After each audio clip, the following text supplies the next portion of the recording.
ಕನ್ನಡದೊಳಗ ಊ ಸ್ವರ ಚಿಹ್ನೆಯವರೆಗೆ ಈಗಾಗಲೇ ತಿಳ್ಕೊಂಡಿರಿ. ಇನ್ನ ಊ ಸ್ವರ ಚಿಹ್ನೆ ಪರಿಚಯ. ಸ್ವರ ಚಿಹ್ನೆ ಪರಿಚಯ.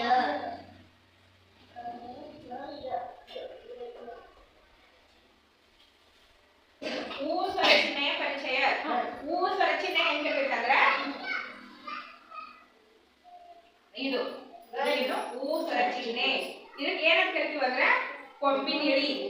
ಏನಂತ ಕರಿತೀವಿ? ಕೊಂಬಿನಿಳಿ. ಕೊಂಬಿಳಿ ಅಂದ್ರೂ ನಡೀತಿದೆ, ಕೊಂಬಿನಿಳಿ ಅಂದ್ರೂ ನಡೀತಿದೆ. ಕೊಂಬಿನಿಳಿ, ಕೊಂಬಿನಿಳಿ.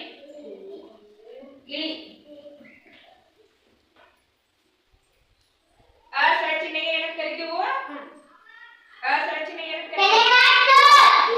ಆ ಸ್ವರ ಚಿಹ್ನೆ ಇಳಿ. ಈ ಸ್ವರ ಚಿಹ್ನೆ ಗುಣಿಸು. ಈ ಸ್ವರ ಚಿಹ್ನೆ ಊ ಸ್ವರ ಚಿಹ್ನೆ ಊ ಸ್ವರ ಚಿಹ್ನೆ ಕೊಂಬಿನಿಳಿ. ಏನಂತ ಕರಿತೀವಿ?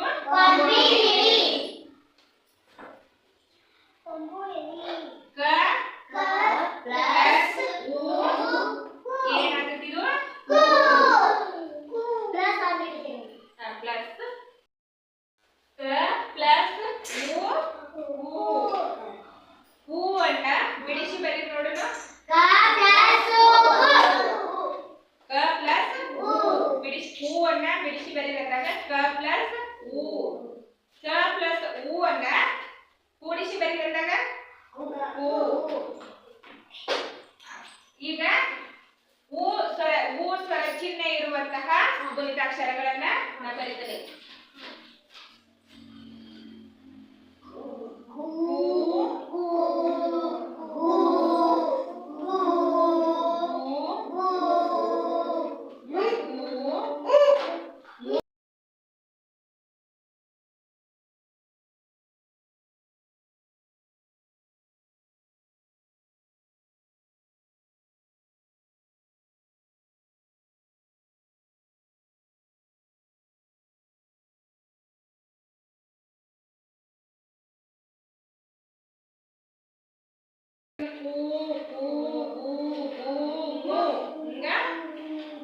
ಸ್ವರ ಚಿಹ್ನೆ ಇರುವಂತಹ ಅಕ್ಷರಗಳು, ಗುಣಿತಾಕ್ಷರಗಳು. ಅಂತವ ಅಕ್ಷರಗಳನ್ನು ಬಳಸಿಕೊಂಡು ಪದಗಳನ್ನ ರಚನೆ ಮಾಡೋಣ. ದೂರು, ದೂರು, ಪೂಜಿ, ಪೂಜಿ, ಪೂಜಿ, ಗೂಡು, ಮೂರು.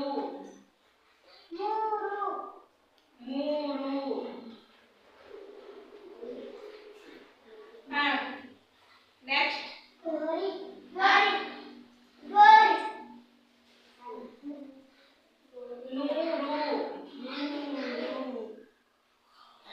ಮೂಲ, ಮೂಲ, ಗೂಬೆ, ಗೂಬೆ. ಗುಡ್.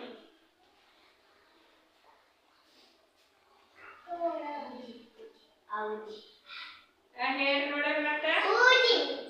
ಪೂಜೆ,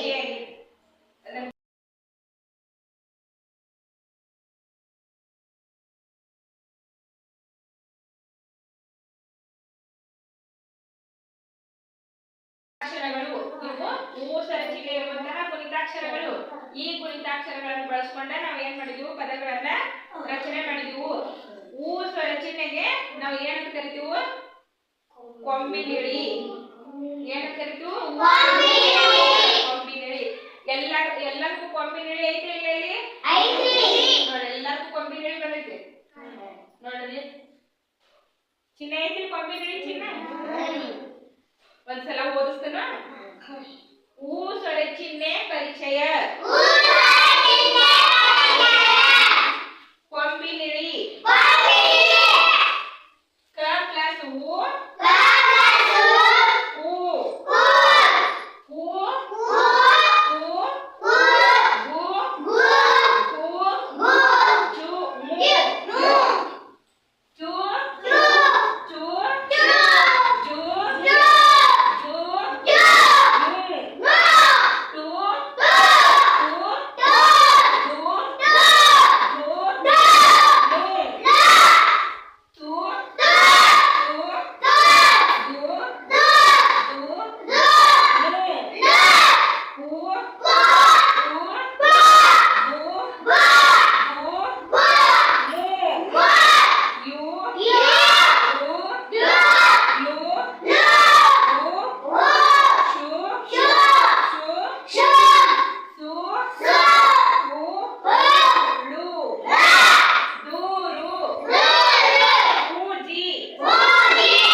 ಚಿಹ್ನೆ ಇರುವಂತಹ ಶಬ್ದಗಳು ಸಿಕ್ಕರೆ ಎಕ್ಸ್ಟ್ರಾ ಬರ್ಕೊಂಡ್ಬರಲ್ಲ.